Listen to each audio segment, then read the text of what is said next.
I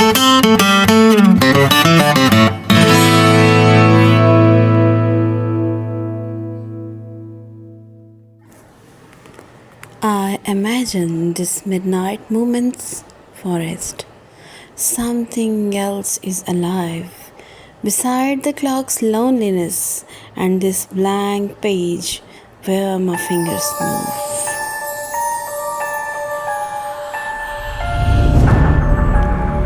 Hello and assalamu alaikum. Welcome back to my channel, and I am Mehreen.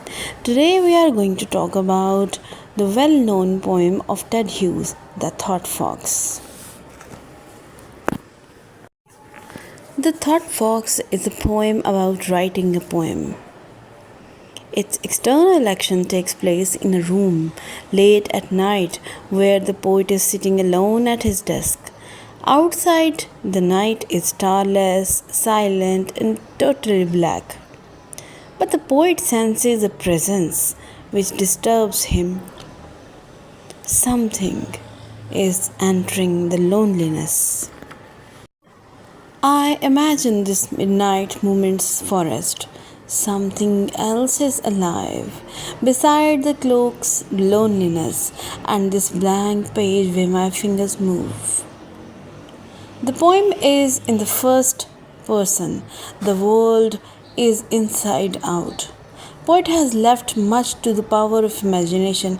Perhaps it is a forest of poet's imagination, which is trying to think any idea for the poem. The poem is about the initial process of creative thinking and about how something, while concentrating in a calm and quiet external ambience, stirs in the empty, dark, chaotic recess of the poet's mind.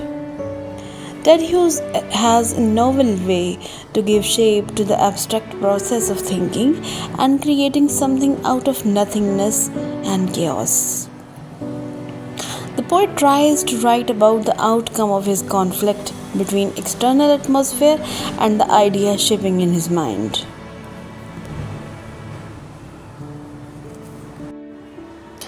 The page where the poet wants to write is blank, but the poet is not passive. His mind is continuously thinking about some idea.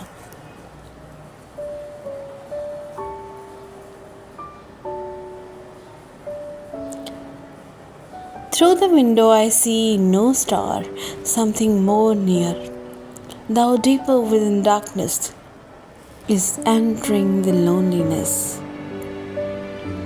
The poet looks outside the window, perhaps to get some inspiration. The poet feels that in that dark hour of perfect calm and quiet, there is something getting closer to the poet. He cannot tell precisely what it is.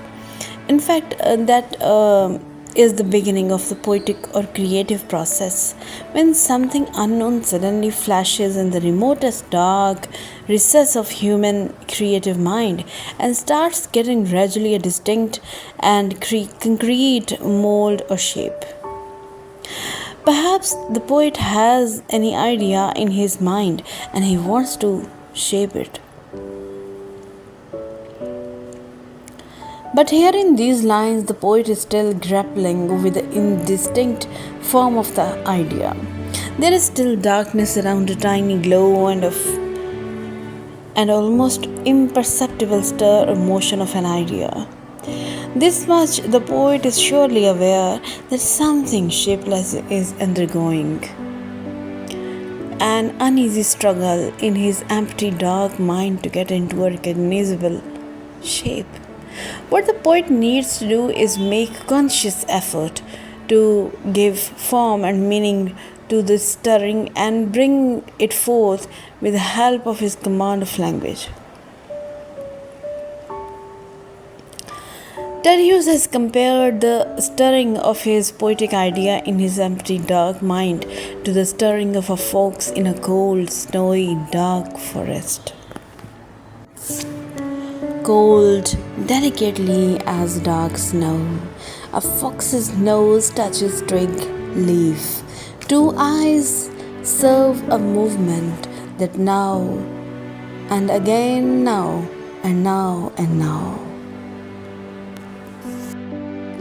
It seems that poet is in a creative hunt and has fear of being hunted, so he is very cautious, just like a fox. In these lines, we can see that certain stages of a poetic struggle has begun. Just look at the line, and again, now and now and now. It shows that flashes of idea are coming again and again in the poet's mind. There is an idea in his mind, but he wants to give it a shape.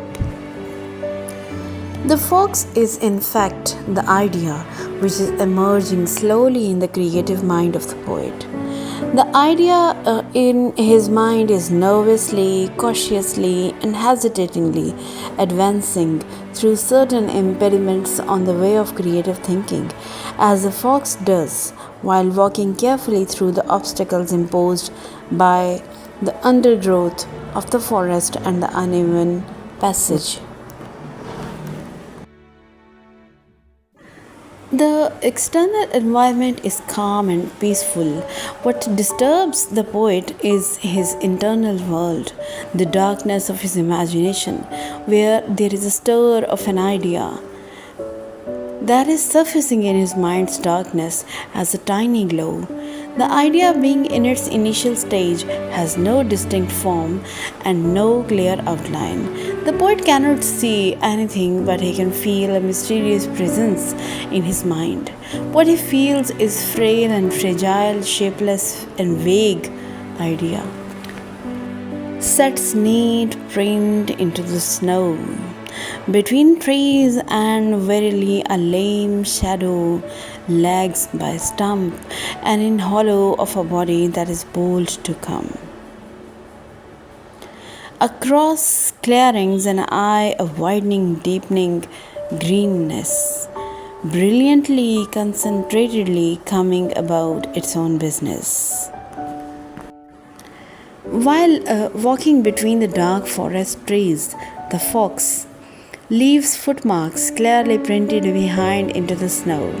The fox advances cautiously with its uneven shadow on the snow and stumps. The fox, which is not a fox in fact, this is an idea. Idea dashes out of the clearing of the darkness. The fox, which is basically not a fox, here is an idea. The idea dashes out of the clearing of the dark forest with a precise, distinct look, just like a fox, to take its proper place or the creative output. The process of creativity is slow, but it is continued.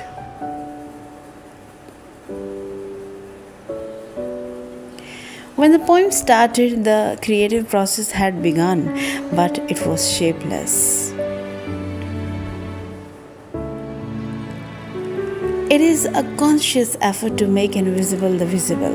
His mind is simmering. Effort is also needed with spontaneous overflow of thought. Effort to write the poetry is also needed with spontaneous overflow of thought. In fact, writing is a voluntary as well as involuntary action. In these lines, it seems that the obscurity is coming to an end. The idea which was hidden behind a shadow has become a glare. The poet gets inspiration from outside, but he has to make an effort to write with his own will. Actually, there is no any fox. It is just the creation of his own mind. And as many of his poems show the animal imagery, in this very poem, fox has been used as a metaphor. Till With a sudden sharp hot stink of fox, it enters the dark hole of the head. The window is starless, still the clock ticks, the page is printed. The last line of the poem is very important. The page is printed. It means the idea which was randomly moving in his mind has been executed on the page. His senses has started to work, and finally the page is printed. And finally the page is printed. The fox with its peculiar smell enters dark empty mind. Outside there are still no stars and tick of the clock still pierces the loneliness of the hour.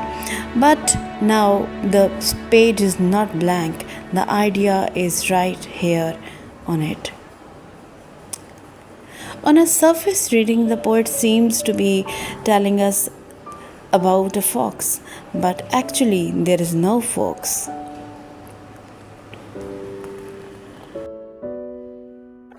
Language of the poem is so simple, but it is full of meanings.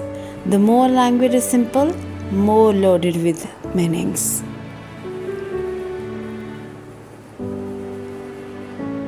There is an analogy between thought creative process and fox.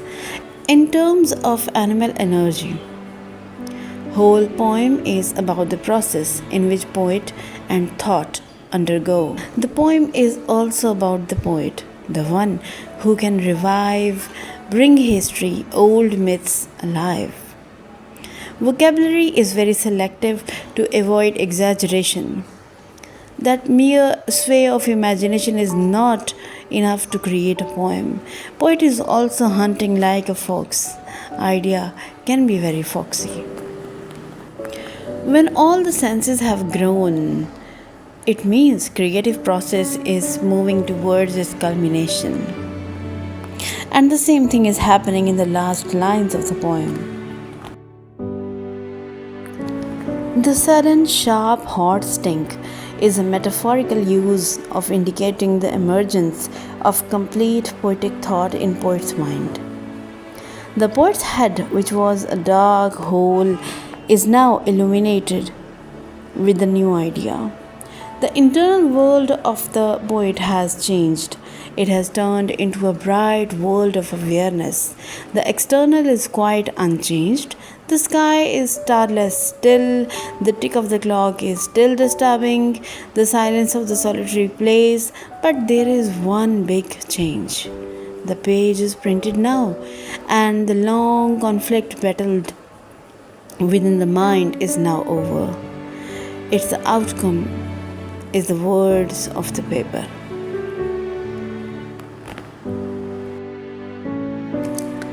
Here the poem comes to an end, and so is the video. Let's meet in the next video with a new idea. Till then, wait for my videos, keep sharing my channel, and once again, thanks for being with Mehreen for such a long time.